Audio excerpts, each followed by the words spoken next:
Dans cette prison, tout le monde croyait savoir ce qu'était la peur.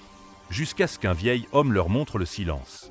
Un silence capable de renverser les plus violents et d'éveiller les fantômes qu'on pensait enterrer. Abonnez-vous maintenant à Moral History. Cliquez sur le bouton « J'aime » si cette histoire vous a fait frissonner. Et dites-nous en commentaire de quelle ville vous regardez cette vidéo. Le réfectoire de la prison d'Eldersfall bourdonnait d'un bruit métallique. Mélange de couverts et de respiration lourde. L'air y sentait la rouille, la sueur et le désespoir. Au fond, à la dernière table, un vieil homme mangeait lentement, comme si chaque bouchée pesait des années. Elias Coran, matricule 42K, 68 ans. Personne ne savait vraiment pourquoi il était là. On disait qu'il avait servi quelque part. Autrefois, là où les cartes n'existent pas. D'autres prétendaient qu'il avait tué des hommes importants. Mais personne n'avait osé lui demander. Il ne parlait pas. Jamais. Dans ce monde clos, le silence est une provocation. Ronan Val, surnommé le boucher, n'aimait pas les provocations. Chef de bloc, corps massif, tatoué de cicatrices et de menaces. Il régnait sur Eldersfall comme un roi sans trône. Ce matin-là, son regard croisa celui du vieux. Une étincelle, infime, mais suffisante. Il renversa son plateau, éclaboussant Elias d'eau tiède et de purée froide. Un rire rugit dans la salle, puis le silence tomba. Elias leva simplement les yeux. Pas de colère, pas de peur. Juste ce calme étrange, glacial, qui traversa la pièce comme une lame invisible. Ronan sentit son ventre se serrer. Il voulut rire encore, mais aucun son ne sortit. Elias reprit sa cuillère, trempa son pain et continua de manger. Ce jour-là, à Eldersfall, la peur changea de visage. La routine d'Eldersfall ne pardonne pas. Chaque jour ressemble au précédent, jusqu'à ce qu'une seule goutte fasse déborder la peur. 3 jours après l'incident du réfectoire, Ronan Val n'avait toujours pas oublié le regard du vieux. Ce regard sans défi, sans soumission, mais chargé d'un poids qu'il ne comprenait pas. Les autres prisonniers chuchotaient maintenant quand il entrait. Certains se détournaient. D'autres osaient à peine le saluer. Ils sentaient son autorité glisser, lentement, comme la rouille rongeant le métal. Et dans un lieu où tout repose sur la domination, perdre la peur des autres revient à mourir à petit feu. Elias, lui, demeurait le même. Le matin, il balayait les couloirs. L'après-midi, il pliait le linge avec la précision d'un horloger. Pas un mot, pas une faute. Chaque geste semblait répété depuis toujours. Certains disaient qu'il comptait les pas des gardiens, les cycles des lumières, les ombres dans les angles morts. D'autres disaient qu'il priait. Personne ne savait. Un soir, alors que la lumière des néons vacillait, un bruit de métal racla le sol derrière lui.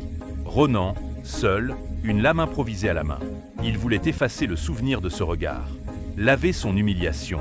Mais quand il s'approcha, Elias tourna légèrement la tête. Sans bouger, il murmura d'une voix basse, presque lasse. « Tu veux être craint, Ronan. Moi, j'ai juste appris à ne plus l'être. » Le colosse resta figé. Dans son poing, la lame tremblait. Ce fut ce soir-là qu'il comprit. On ne peut pas briser un homme déjà revenu de l'enfer. Depuis la nuit du couteau, quelque chose avait changé dans la prison d'Eldersfall. Les couloirs semblaient plus silencieux, les regards plus furtifs.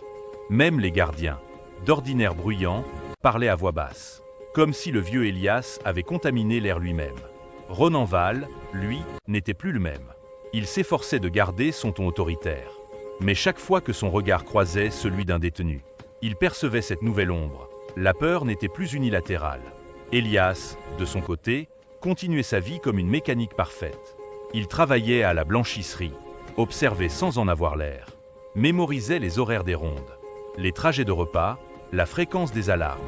Tout semblait anodin, mais dans son esprit, chaque détail formait une carte invisible. Le soir, il restait assis dans sa cellule, immobile, les yeux ouverts. Parfois, ses doigts bougeaient, dessinant dans l'air des gestes précis, réflexes anciens, vestiges d'un entraînement effacé des registres. Un jeune détenu, Nash, osa lui parler.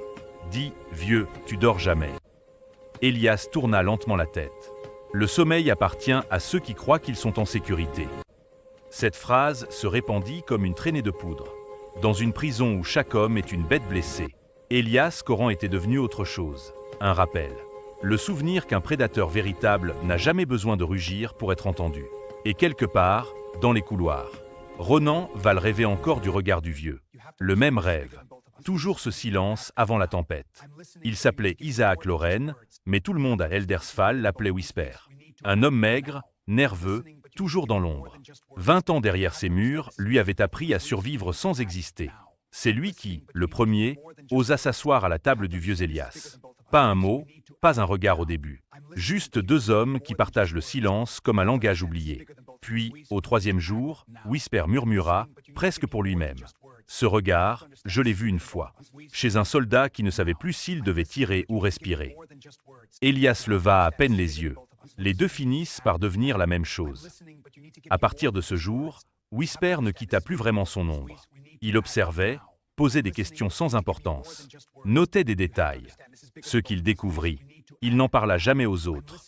Le vieux ne dormait jamais plus de 4 minutes d'affilée, savait prédire l'arrivée d'un garde avant même le bruit des clés, et ne mangeait jamais sans dos au mur. Un soir, Whisper glissa une information. Ronan prépare quelque chose. Il ne t'a pas oublié. Elias responded comment. Ce n'est pas lui que j'attends. Cette phrase glaça Whisper, car il comprit qu'Elias ne craignait pas Ronan. Il attendait quelqu'un d'autre. Un fantôme d'un monde qu'aucun détenu n'oserait imaginer réel. Depuis ce jour, la prison sembla retenir son souffle, comme si les murs eux-mêmes savaient qu'un secret dormait derrière ce silence. L'aube se levait sur Eldersfall. Un soleil pâle glissant à travers les barreaux comme un souvenir d'un monde disparu. Le froid du béton s'infiltrait jusque dans les os. Mais la cour vibrait déjà d'une tension électrique. Ce jour-là, le silence pesait plus lourd que le fer. Ronan Val s'avançait, épaules contractées, regard brûlant. Autour de lui, ses deux spires, Fletch et Moreau, formaient un demi-cercle. Au centre, Elias balayait calmement la poussière, comme s'il ignorait que la tempête approchait. Les détenus se turent, attirés par la gravité du moment. Ronan lança, d'une voix rauque. « Alors, le vieux, on va voir si ton calme tient debout. » Elias posa lentement son balai, se redressa. Un silence. Puis, presque à voix basse, « Les vrais hommes violents parlent toujours avant de frapper. » Un rire nerveux jaillit, vite étouffé. Ronan fonça. Le mouvement fut brutal, désordonné, plein de rage. Mais Elias pivota, fluide, précis. Sa main attrapa le poignet du colosse. Son épaule glissa sous le bras, et le géant heurta le sol dans un bruit sec. Un souffle parcourut la cour. Fletch hésita, attaqua à son tour. Même résultat, un seul geste, une chute maîtrisée. Pas un cri, pas un mot. Seulement ce regard d'acier, froid, inébranlable. Ronan, à genoux, leva les yeux vers lui. Pour la première fois, il sentit cette peur qu'il infligeait aux autres. Elias murmura, presque compatissant. « Tu n'étais pas mon ennemi, Ronan.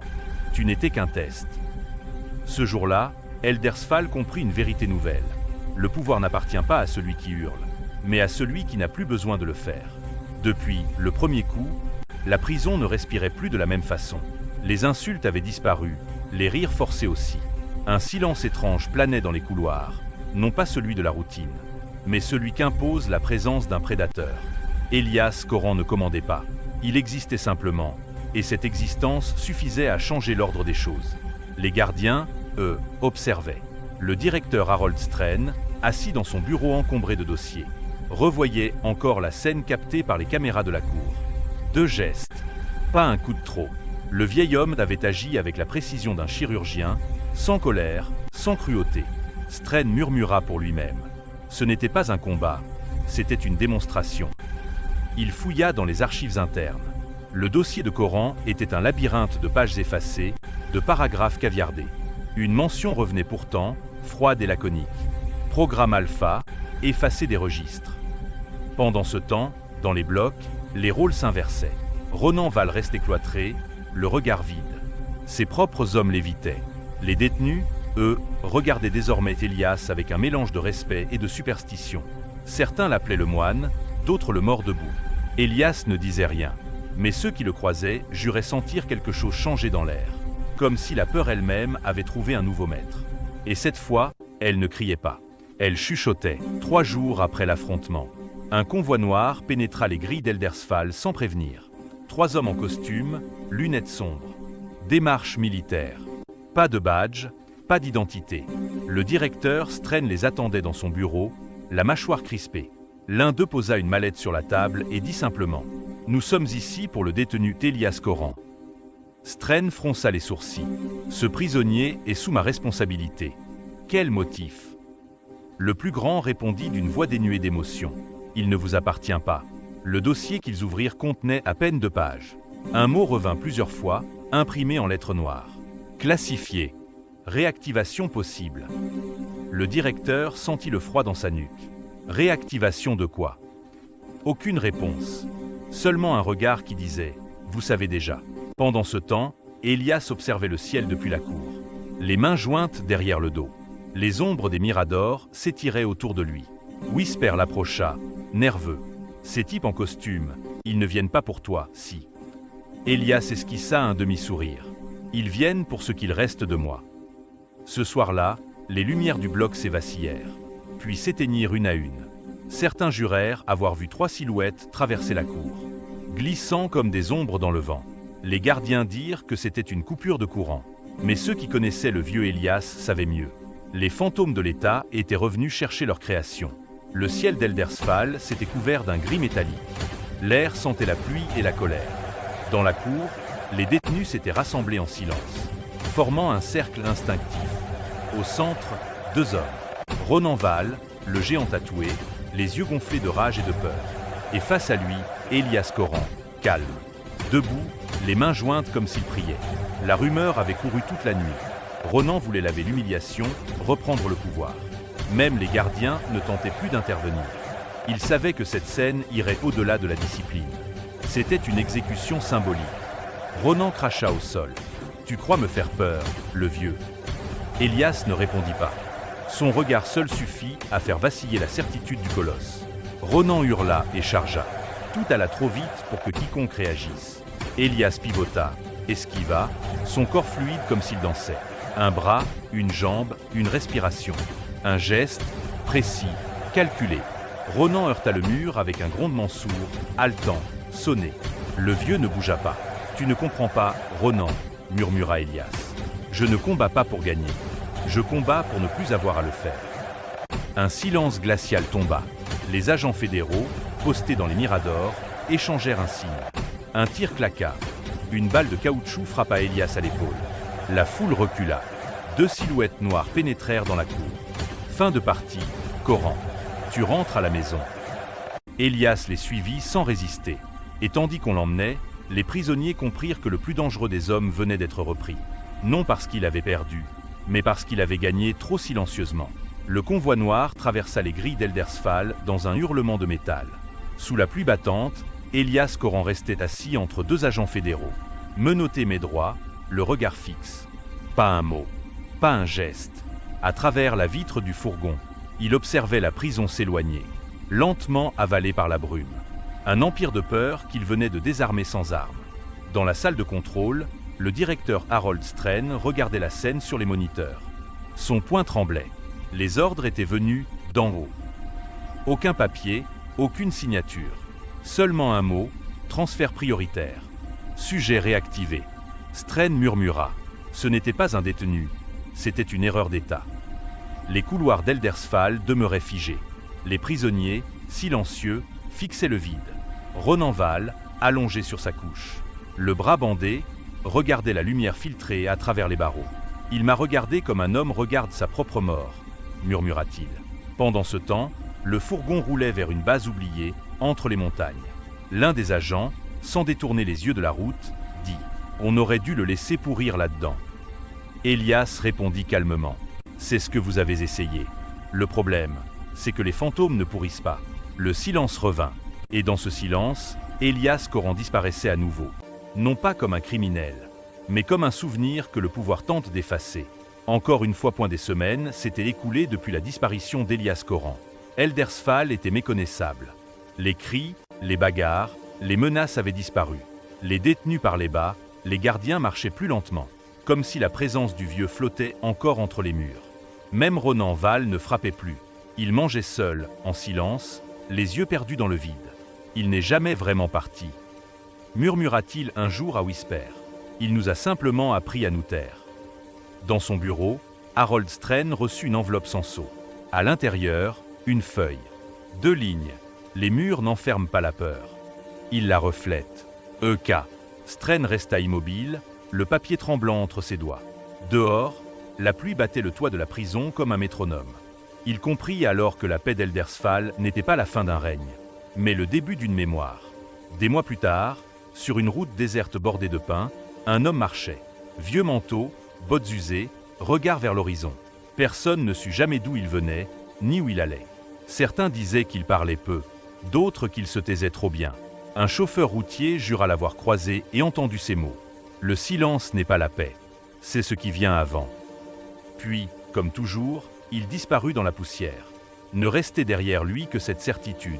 Tant qu'il existe des murs, Elias Coranveil.